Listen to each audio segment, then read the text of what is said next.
Well, we all keep talking about how the food and the lifestyle is causing the heart disease, and that's important.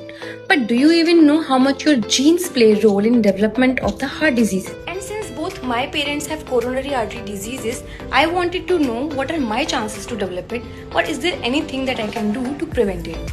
And in my search, I came across MapMyGenome. And that's when their cardio map caught my eyes. This simple two-step process helped me discover my genetic risk relating to heart health. Their doorstep delivery of the kit and 2-minute sample collection made the process very simple. The kit contains all the instructions, and after I did my test, they even collected the sample, which was then analyzed in their NABL accredited lab. I then received a detailed report within 3 weeks of giving a sample.